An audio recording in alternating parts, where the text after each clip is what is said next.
Well, thanks everybody for coming.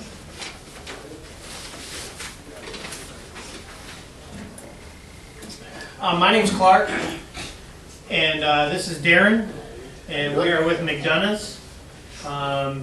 McDonough's is just a little bit about a company quick. We're a drain cleaning company located centrally right there in Midway and 280 there in center part of the Twin Cities.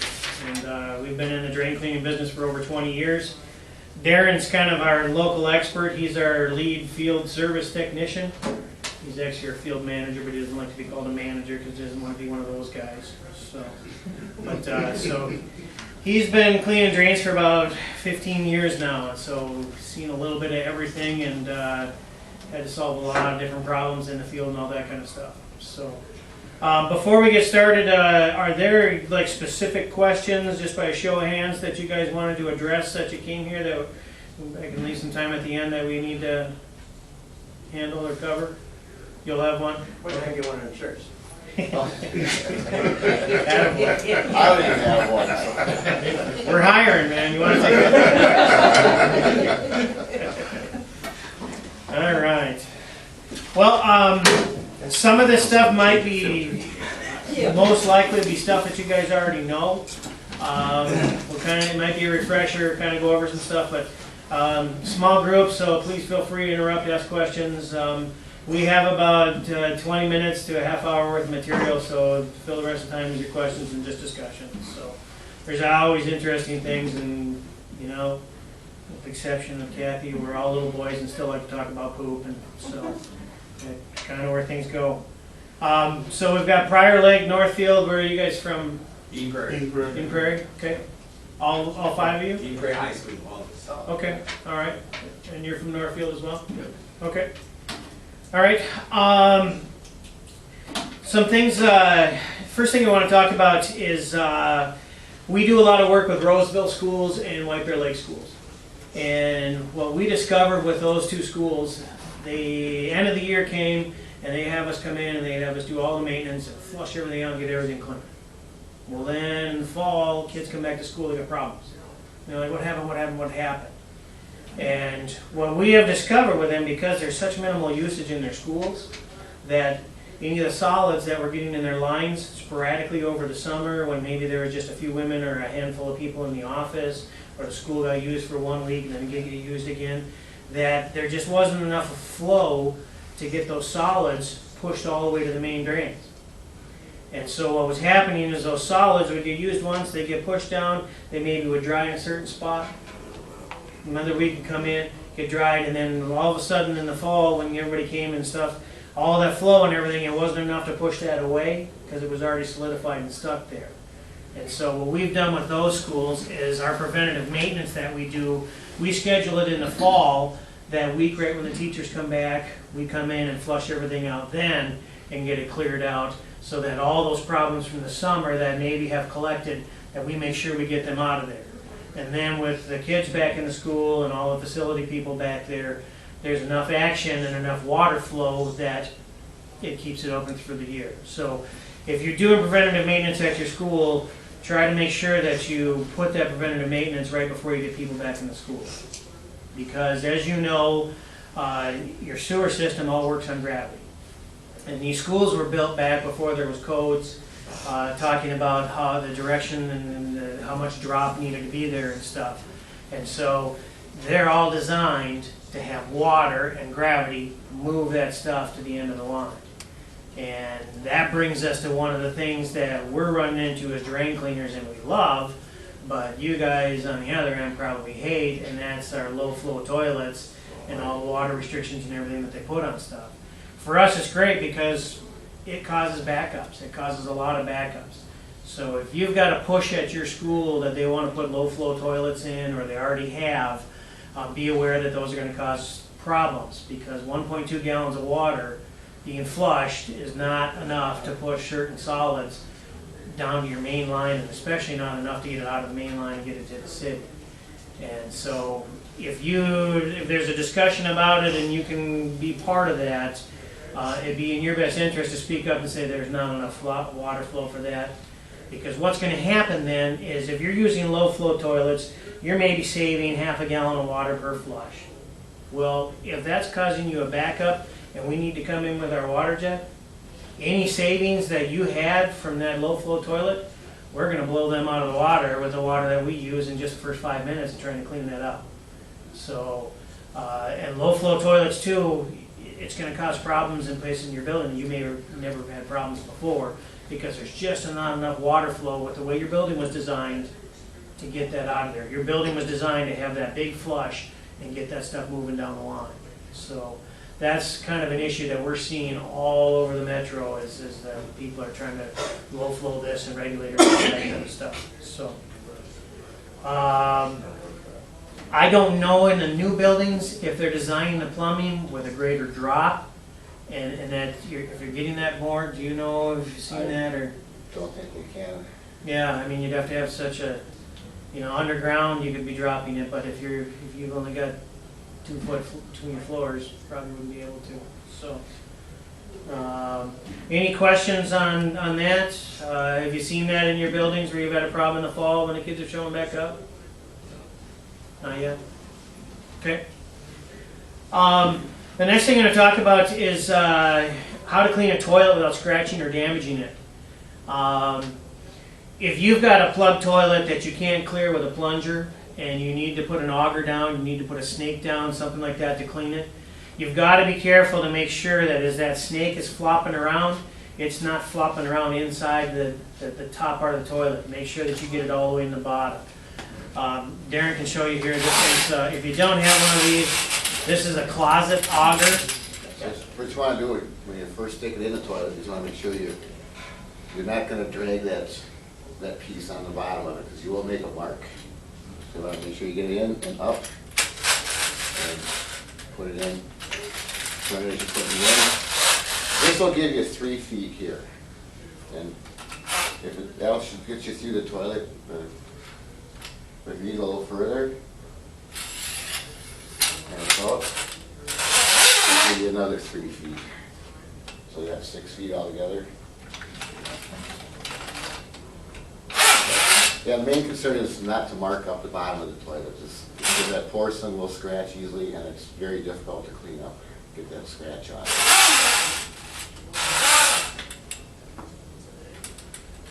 Do you guys have those? Yeah. Yeah. You're all familiar with them. This is a new one, so I can touch without gloves.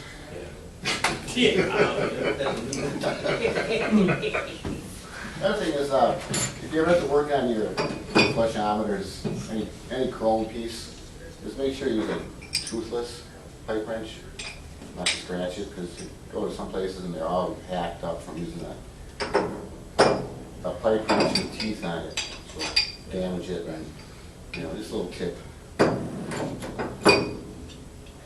Any questions on that? Okay. We'll kind of get into augering. Again, this is probably second nature to some of you, maybe not. There's 2 parts to our business when we're cleaning drains, and it's either augering or water jetting. Augering, you've all seen these, I'm sure. It's just your handheld snake that you're using. When you're getting into augering, for us, we're using a bigger machine that's a foot pedal and to turn and go through and clean. Do you have those yourselves or not? Those are the school that you use? Okay. When you're using an auger, there's several reasons to use an auger. If you've got restriction in your line, somehow it's plugged or whatever, you're going to go in with an auger and try to break out that and try to open that line up. And that's pretty common use for it. You also maybe have to go in and find what's in there and maybe need to grab a hold of it and pull it out. And Darren will go through and explain some of the things about that. A couple of the other things that we'll talk about with the different pieces of augering is tree roots. If you've got tree roots that come in, you'll need to use an auger to go through, and that's a nice way to cut through those roots and get those opened up. And also just preventative maintenance. If you've got some areas that are getting plugged, you can use an auger and kind of do that preventative maintenance to go through, make sure they're open.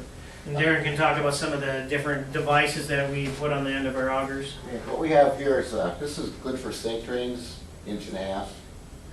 has a drop head, so when you get it into the wall, it should drop into the pipe and the cable follows. This is for 1.5 inches, and then for your smaller lines like your lab sinks, your bathroom sinks, 1.25 inch lines, this one works pretty good for that. But this one probably won't fit into an 1.25 inch line. That's what we use for, and of course your floor drain lines are usually 2 inches. So we use like 1/2 inch K-rip with a 2-inch blade. Get that, that'll connect onto there. And then we have for our main line, we have for 6-inch lines, 4-inch lines, different cutting tools. And have 1/2 inch or half blades for starting anyway. And this here is a retrieval. If there's something stuck in there that you can't cut, you get out, usually get this in here as it rotates. That should stab it. You might be able to pull it back out, like plastic pop bottle, a ball, something like that. So there's all different kinds of tools. You know, sometimes one will work better than the other.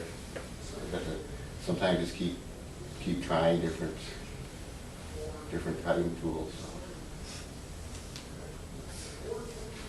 And always make sure, whenever you open up a drain, again, the one, make sure you have safety glasses on, because you don't know what's in there. If somebody put Drano down there, or some kind of caustic, you don't want that thing splashed in your eyes.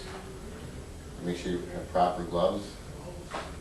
Don't wind the cable down too far if you ever have to work those machines. So make sure you protect yourself. Anything else? Any questions on augering? Running into anything with that at your schools, or using a machine, or any little tricks that you wanted to figure out they couldn't, or anything like that?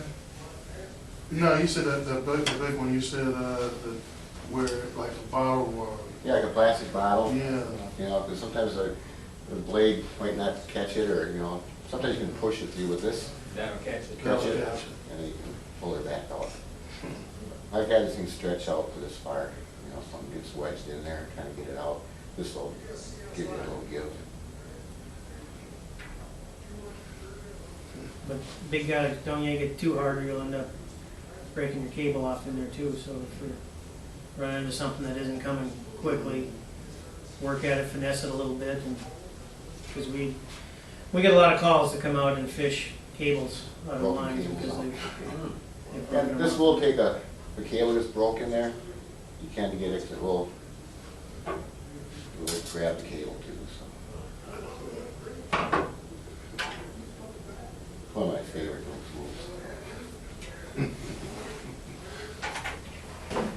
Will that catch the cutter heads and the flat irons there, the flat cutters? Would that spring catch those? Sometimes, yeah, but you really don't want to, because there's probably a cable that's broke off in there Attached to too. it. And if you grab that part with it, you might make a U-turn with it. You're doing some digging. Just want to grab the broken cable. Okay. The other part of our business I mentioned is water jetting. Water jetting, everybody can do water jetting. If you got a guy in a van that comes out and he says, oh, I'm going to save you all kinds of money to do your water jetting for you. Well, what he might have for a water jet might be a 5-horse Briggs & Stratton power washer that he bought at Home Depot for $300, and he put a cable on it or put a hose on it with a nozzle on it. Well, that's going to give him maybe 800 psi to clean those lines with. What we have for a truck is we have a high velocity water jet that's going to do between 3,000 and 4,000 psi and run 17 gallons per minute down your line. Now with his little water jet, he might just be charging you money to come in and just wash your lines and not clean them. You get a company that's got a full water jet with the right nozzles and everything. They're actually going to come in and going to clean that pipe. It'll get it down to where it's cleaned pretty much like it was when it was brand new, because it can come through and just cut it that. Now, when I talk to some people and I tell them 4,000 psi, the first thing that pops in their mind is that that's going to blow my pipes apart. Well, the analogy I like to use is a razor blade to kind of explain how water jetting works. If you took a razor blade and put it like this on your face, it's going to cut your face. But when you turn it at an angle, like we guys do almost every single day, not you, but you put it at an angle and bring it across your face, what does it do? It doesn't cut you, it actually shaves you and actually cleans you. And that's the same theory with the water jet. Those nozzles are pointed at an angle so that they've got that velocity and that cutting power on that pipe, not pushing at it, blowing that pipe out. So, and now the other thing too is we use nozzles that rotate. You might get a guy out there that has a nozzle that doesn't rotate. That's fine, it can still do a decent cleaning job, but if he's just feeding that in, if you pay attention to these guys and feeding that in and pulling it out, it's going to look like tiger stripes inside of there because the streams that are flowing, there's maybe 6 or 8 or maybe just 4. He might have just 6 or 8 or 4 stripes all the way down that pipe. Didn't clean any of the grease out, didn't clean any of the solids that might be attached out, just put streaks down it, left all that stuff in there, and it's just going to collect more things. So if they have a nozzle that doesn't rotate, make sure that they're constantly twisting that hose so that they're getting all sides of that and flushing out and getting that clean. There's different nozzles to do different things. And we even, we talked about the cutters earlier for cutting things and cutting roots and all that kind of stuff. There's nozzles that we can put on a water jet as well that'll do as good, if not a better job, cutting those roots. And usually it's a better job because it's taking them off right at the edge of the pipe. It's not going to leave a couple millimeters or a centimeter worth of that root stuck in there. It'll take them right down to the pipe. And if you do have root problems, you don't necessarily need to tear up your lines. There's certain companies that'll come out and say, oh, you got roots, you should dig it up and replace that. You don't need to do that. You just need to be on a regiment and make sure that you're cleaning them as often as you can. There's a couple other things that you can do. There are some chemicals that you can put down there on a maintenance time. You can do once a month. That'll get rid of those roots. The other thing is you can come in and totally clean it out, and you can put new liners in there that can maybe block those roots from coming back. So instead of spending 15, 20, or maybe more than that, depending upon what you have up above those lines, in thousands of dollars, you can actually get on a maintenance plan and for just a few $100s here and there can keep those lines open. We do a lot of preventative maintenance with our water jets, and again, that's what we talked about at the beginning, where the best time for your schools is to do that preventative maintenance at the end of the summer, right before the people come back in the building. And what that preventative maintenance does with that water jet is it comes through and will just blast and flush out your entire system so that you've got it kind of like new, brand new, and cleaned out and ready to go when everybody gets back in there. Sometimes when we come in and do maintenance, we'll use an auger in conjunction with a water jet. Both of them do similar things, but if you're in sink drains and stuff like that, there's just a splashback through those P-traps at that velocity is going to be too big. So we use an auger to kind of go through and do the maintenance in there, but then we'll make sure to hit the main lines and everything to get the grease and stuff like that out. So, any questions on water jetting at all? You guys use water jets? You have it come in your buildings at all? Flush things out? Or? Yeah. Okay. All right. They were down on the dock. Yeah. So if you get a powerful water jet in, it'll alleviate a lot of your problems throughout the year if you get that in the fall. And I mentioned grease. Quick question. If you knowingly are putting grease down your lines, or if there is grease in your lines and you're augering to try to break that out, should you be running warm water, hot water, or cold water when you're trying to break that grease away? Cold water. Cold water. Why not hot? Say hot water. Why not? Kathy's correct. It's cold water. Cold. Hot water is going to release that grease, Okay. but then those pipes are underground where it's 45, 50 degrees. It doesn't take very long for that to solidify, and it's going to just move your problem further down the line. Where if you're using cold water and you're breaking that grease up, it gets flushed all the way to the main and it's out of your hair. So that's an important thing to remember when you're dealing with grease, is that cold water is the best thing to get it up. And if do you have grease traps in your buildings, by your kitchens at all, anybody? Yes, yeah, we do. Okay. That's the thing with your grease traps too, is you're cleaning those out, using cold water and making sure you get those chunks and get them washed down and get them cleared down. If you're cleaning your grease traps with hot water, you might be giving yourself a bigger problem down the line somewhere. And that's the See, important I thing. was always told, you know, well, this was the school I worked back in Michigan. We were always told to use hot water. So I didn't know that, you know, that, yeah, it could end up being problems. Yep. Further down the line. Okay, that's good Yep. to know. And the other problem area in the kitchens are your disposals. Again, you should be using cold water. They're running cold water and run the disposal. And when they turn the disposal off and the stuff's gone, I mean, if you can educate your kitchen staff to make sure to run that water for a couple minutes afterwards, because all that stuff they just ground up, majority of there's going to be grease in a lot of whatever they're washing and whatever they're doing and stuff, and that can get caught in the lines as well. And so that's a nice preventative maintenance, you know, step to teach your kitchen staff to run that water, cold water, and run for a couple minutes after you turn that disposal off. Especially if anything they were doing had grease and if they were washing up some pots and pans or whatnot. So, what I miss? You got it covered. That was a half an hour? Well, I went kind of 20 fast. minutes That was a long question. That was 20 minutes. Sorry. Come on, talk some more.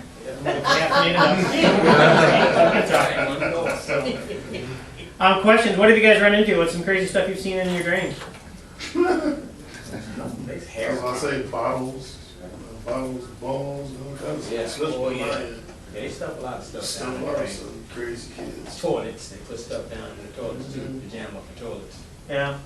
Yeah, a guy earlier was saying that he's got a lot of the trend in his school was those fruit cup containers. The kids Yeah. just trying to flush those down and try to I flush. haven't seen fruit cups, but I have seen a lot of those little, that's the smaller plastic bottles jammed up in there.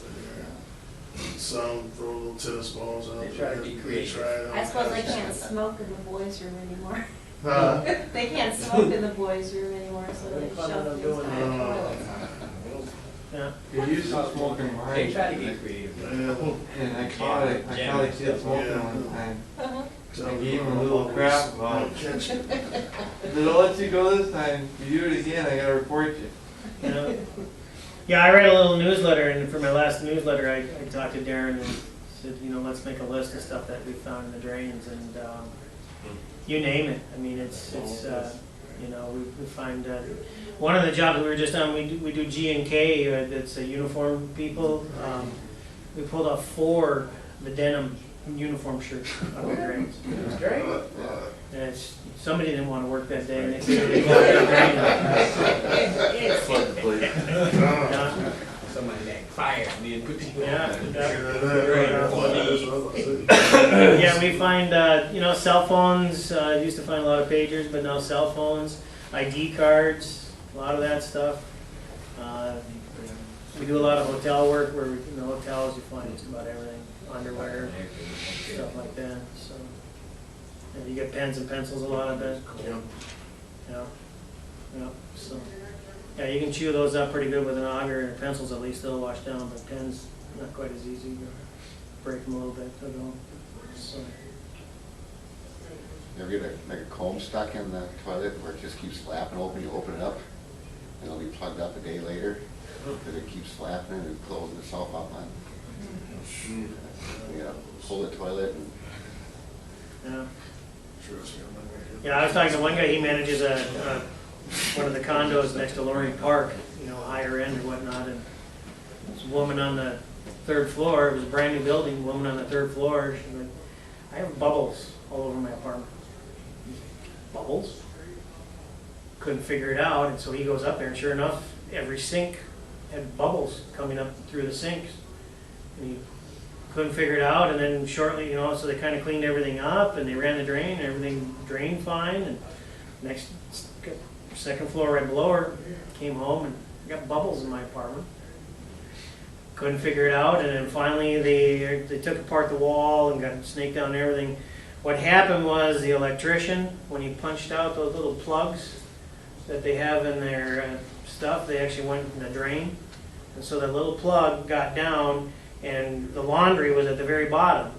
But that little plug got below the laundry and plugged it up. And so when somebody was doing their laundry, all of the bubbles, it worked like a flapper, and it was enough of a flapper that it caused enough friction as it was going by that it made bubbles every time they did laundry, the bubbles went up as the water went by, and it went all the way up into 3 floors worth of apartments had bubbles coming up in their drains and their bathtubs and everything, so. Lawrence Welk Show. Yeah, there you go. Yep. So, you know, I'll talk a little bit about McDonough's if you guys want to hear it, but you don't have to. But since we're here and got a little extra time, we've been doing this for over 20 years, as I said earlier, and we run water jets. We've got 4 or 5 water jet trucks, a couple of them on trailers that we can get into parking garages and some low-level stuff. And so we do a lot of preventative maintenance for all kinds of different buildings, restaurants, things like that. And we've got 5 vans that we're running around that have augers in them and cameras and all that kind of stuff. So, and we've got vacuum trucks as well. If you run into some of that pea gravel, we've seen that kids get that pea gravel, like they fill drains with it and stuff, and it's hard to pull that out. And so we use our vacuum trucks to suck that pea gravel out. Especially rooftops. Kids get up on the roof and love to fill those up and stuff. So we've got vacuum trucks to kind of fill those out. It's kind of the only way we found to do that, short of taking the pipe apart. So. Let's take a pretty good sized vacuum motor to pull that gravel out of there, huh? Oh, Yeah. Huge blower on there. I could pull a column of water, 8-inch column of water, almost 30 feet straight up. Yeah, it's pretty powerful. Take your arm off. Would you mind talking a little bit about bathroom drains, the floor drain? How can we take care of them so that when we're using chemicals like disinfectants to spray down the bathroom floor, and it gets kind of yucky in there and it starts sticking to the walls of the drain? I tried just taking the cover off, spraying water down it, and then sucking it back up, and it came up with so much gross gunk, and it was just terribly smelly and yucky. So what can we do for regular maintenance, and how often should we do that kind of stuff? Probably monthly. I would take a 5-gallon bucket of water, probably just keep pouring it down, you know, after maybe once a week. What, hot, cold? Probably hot. Just, Okay. you know, loosen stuff up and send it Yeah, out. just to fill the trap. Yep. Okay, we kind of do that. Yeah, 'cause they don't get used that often, and when they, you know, just something floods over, or somebody spills a bucket of water, but, you know. And I would do it just to keep it from drying out. Yep. Okay, once they dry out, then you'll start getting a sewer smell. So how can you get rid of that sludge stuff? Clean it out. Is it the cleaning materials that we're using? Is it too much soap? That could be soap, no, it just builds up, you know, throw one of these down there, you know, clean it out, that would, you know. Well, the drain is like that big, Oh, okay. And then use a big one. not a brush or something? You could use that, but chance, is there a P trap in, or is it supposed to? I don't know. I only did that, Oh, okay, if it's, trying to get rid of some smells. I didn't know where the smells were coming from. I thought, well, I'll just take the drain cover off and. are you sure it's is it a solid cover, or is it a slotted cover? It has little holes in it. Okay. So when we spray the water to clean the floor, it drains down in there. Okay. So there's chemical and then clear water going on top of that, and then sometimes just pouring pails. Yeah, just full. keep it clean, maybe brush it off. They need to be used. I don't really know what the trap looks like, if it goes up or. What it does, it goes in the ground, in the Yeah. floor, and it comes up and then goes out. It's meant to hold water to keep the Yeah, sewer gas right. out, so. So you could use something like that and then go in the trap? Yep. Which one? Like Depending on that big- one? You could use that too, Okay. but it's not like it's a big one. You said, is the drain really big or just the cover really big? No, the cover's that big. Okay, so the drain is probably real small. Oh. Yeah, probably just one of these. But how do you get it to get longer? Oh, this is just the end of it. Usually, we have like a 75-foot cable that goes out to in a drum. Oh. But it'll go around a piece. What would we have though? Would we you have guys something have- like that? Do you guys have a sewer cleaning machine? I don't think so. Oh, okay. No, I saw something like that around. Yeah, that's just for toilets, it's for, Oh. Well, we probably do now, I'll check into that. Yeah, you might have a couple different things going on there. Is it an area that gets cleaned regularly and used regularly or not? It had been cleaned, but I don't think a lot of water was put down it. So there was a lot of chemical, soapy type stuff that is eventually turning black and gross Yep. because there's not enough water flushing through there. Well, what's happening then, or what dirt, maybe, dust. yeah, what's maybe happening then is you've got this, especially if it is a big line, if it's a small line, not so much a problem, but if that's actually a 3-inch I was line. able to put the hose that sucked up that down On it. like a shop vac? Like that. Yeah, okay, so if it's that big, you've got a lot of water there, and that water is gonna be standing water. So part of your process when they're cleaning that, when they're done cleaning, should be to dump like 5 gallons of water down. Because what that'll do is that'll push that gross stagnant water, push that up and through the Yeah. system, and we'll replace it with the clean water and 5 keep it gallons clean. worth, huh? Yeah, because if you got a big, you know, Did you if say that's a dropping weekly? down, Yeah, probably weekly, monthly, Weekly? you know, just to keep. whenever they're stable cleaning, water. it should be the last step of their cleaning to keep that We clean. clean them every day. Okay, well then you don't need to do it every day, but once a week, Okay. you know, maybe on a Monday since Oh. it's stood stagnant over the I thought weekend. like a gallon, I was told like a gallon of water, so maybe No. that's not enough. Not if it's that big of a, not big of a pipe. Okay. And the other problem that you may have is you may want to get if it's really a strong smell and it really happens all the time, you may have a problem there that in the bottom of that P-trap, it maybe has rusted through or corroded through, and you may be losing all your water out of it every time Oh, because you might have a break in that line. there's a weird smell, and I thought maybe it was in the tile or something. Well, Or that the tile leaked and it got underneath the flooring or something. right, It's kind of a weird smell. yeah. It might be in your best interest to get somebody out there with a camera and look at it and make sure that you don't have a broken P-trap in the bottom, because if you do, then, you know, anything that's gone in the drain, if you've had an overflowed toilet or anything like that in there, that water, instead of going out, maybe seep down into the ground, and so that might be part of it too. So, Cool. just to double check those a couple things. Any other input on you guys? You see this stuff? Using the garden hose with water pressure, so that there's a lot of coming through. Yeah, May help with that. Yeah, like yeah. Well, I have the Tyvac, which you fill with a bunch of water, and then it has a sprayer, like a pressure that's using on the road. Yeah, Big machine. Instead of way down. yeah. But I didn't have any, I only have my. They got the money for weed. Oh, yeah. There could be a lot of chemicals going down there, could rot out too. I've Yep. seen that. Really? So that's why. Yeah, the person that cleaned before that, didn't rinse it real well, so those chemicals were going down in there. Yeah. It's sitting in there, Yeah, depending upon what it is, if it's clay or plastic, you know, some of the different chemicals are gonna react differently than Oh, clay and it's not plastic. metal? yeah. It could be. Yeah, probably cast. Probably cast, but And does that work through? Oh, yeah. it can rust, Oh. yeah, so, But then we talk about a bunch of chemicals over a period of time too, so, Yeah. yeah, definitely. especially if you're talking in the bottom of the trap, you know, if those chemicals are sitting in the bottom of the trap, it could rust out that bottom of that trap. So it's gotta flush those chemicals out, so, Thank you. yep, good question. Your water jet or auger work for a pipe that's supposed to be this big, but you only got an opening about this big going through? Lot of mineral buildup or, Yeah. Whole house. yeah. And might take a while, but you know, start with a smaller cutter. You know, Start with a just small increase it cutter down. and then just keep going. You know. I see that a lot with urinal lines.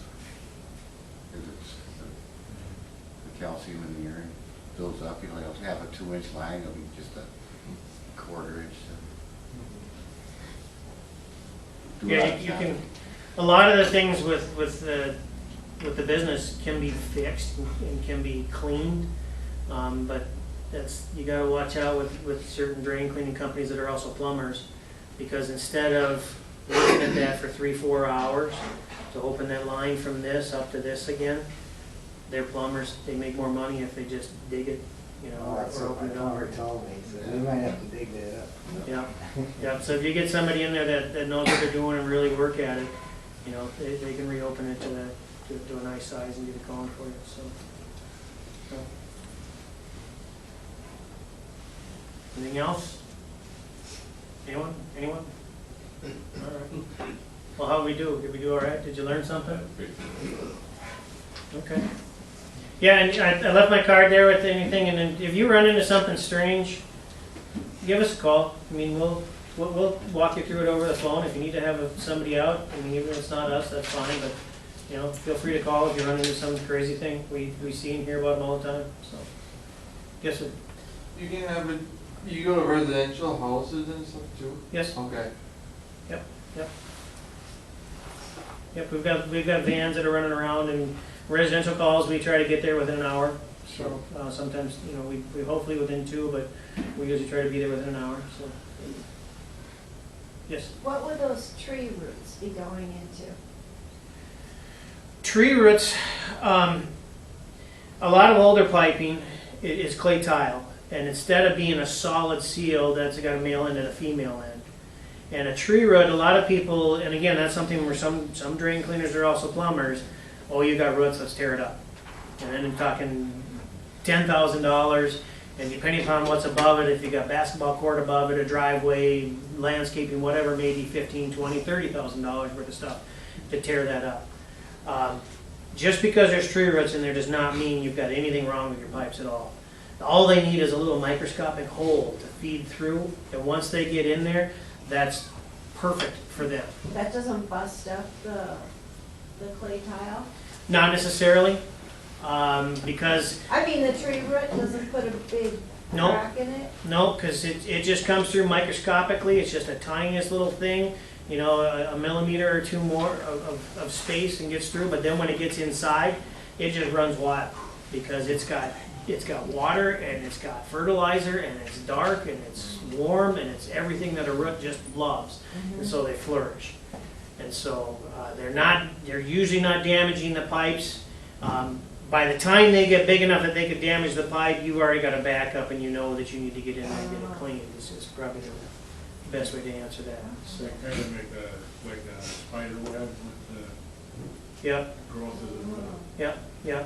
And a lot of people, a lot of the tree root problems are going to happen during dry times or during winter, you know, when they're struggling to find water because that's their job. And so that's when you see a lot of the root problem. Not you know, like this year we've got all this rain and stuff. It's not as prevalent. So. Thank you. Yep. Well, thanks, guys. I appreciate your time. Enjoy the day and call us if you need us. 24/7.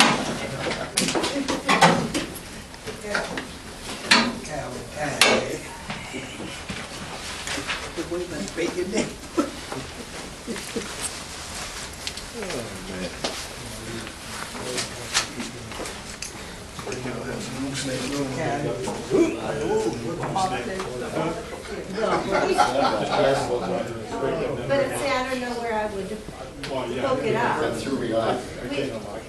So I got a closet ready to fill, and I hooked the air. Oh, sure.